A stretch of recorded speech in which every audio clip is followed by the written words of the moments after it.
Hey everybody, how's it going?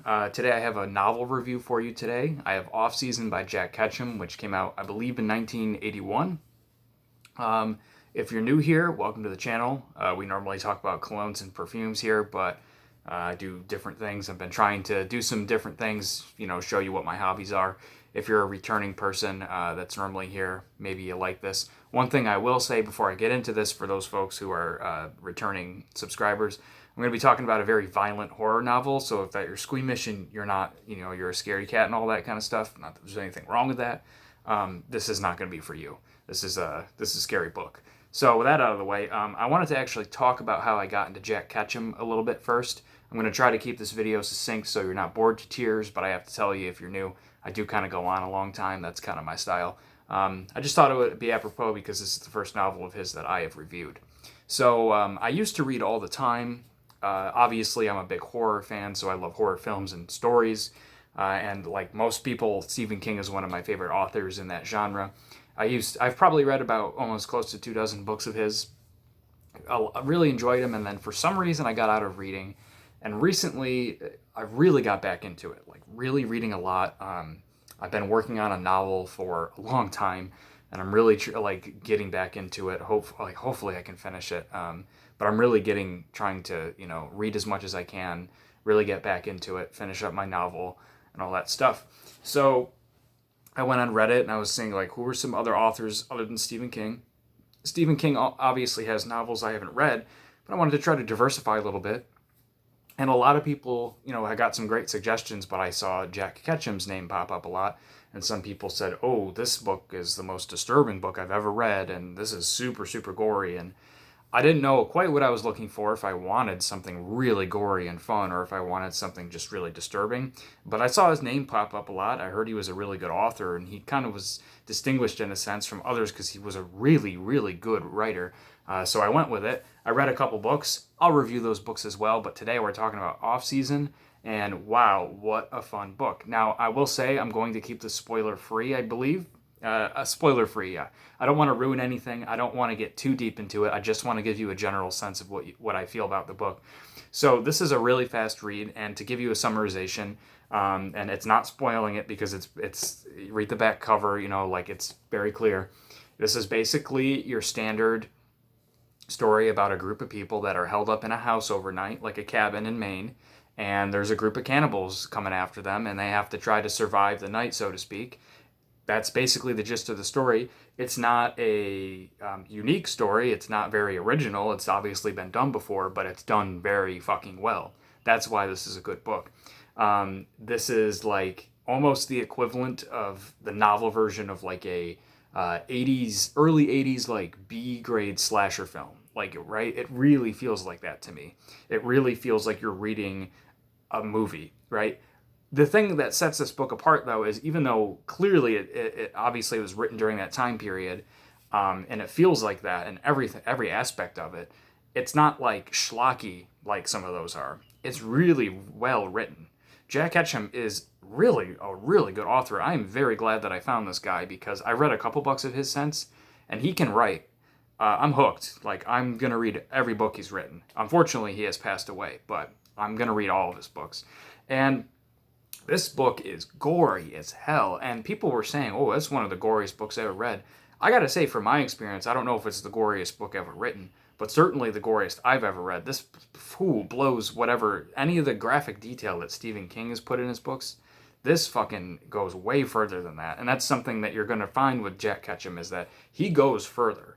He goes further, and in a way it's realistic, because you don't get to shy away, you don't get to like close your eyes, and in a movie they can do that. In real life though, no, like it happens, you see everything. It's just crazy stuff happens sometimes, and he goes that far. So it's very, very gory, like turned up to 11.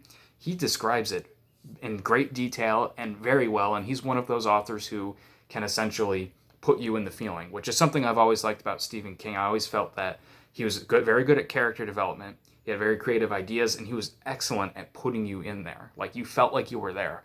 And Jack Ketchum definitely does that. He makes you feel like you're there. He makes you feel like you're in the mess with these people, that you're a silent observer, that you can feel the wind on your skin, you can smell the smells in the rooms.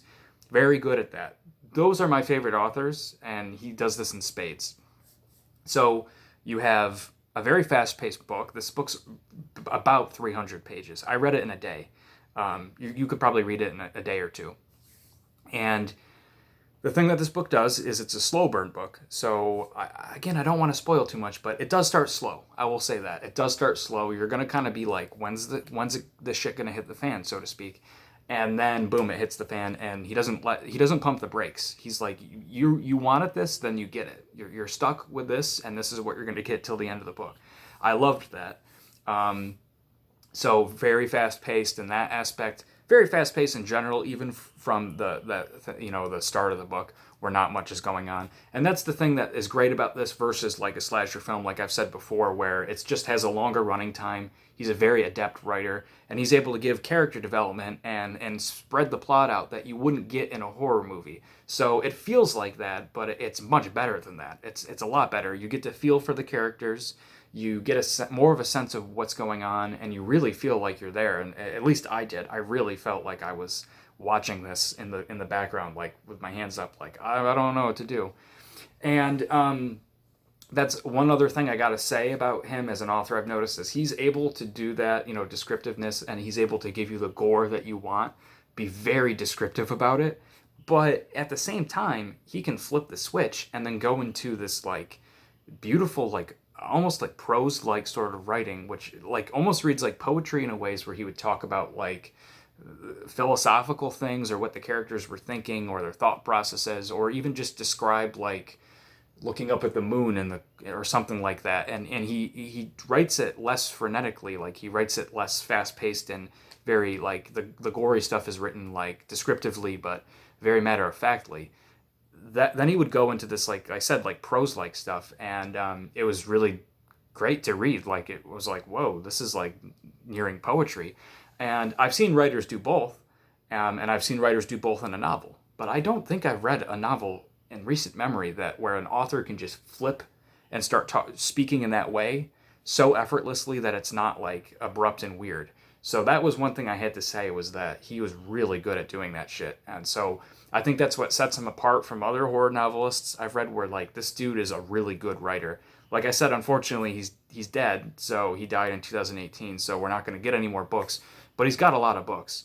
So anyways, that's Off Season. It's super, super brutal, gory. It's a lot of fun. It plays out like a horror movie. If you like that kind of stuff, you're going to love it. If you like to read, you're going to love it. He's a reader's writer, or a writer's writer, that kind of thing. So it's not gonna be just totally like a snuff film or something like that. But yeah, it's really good.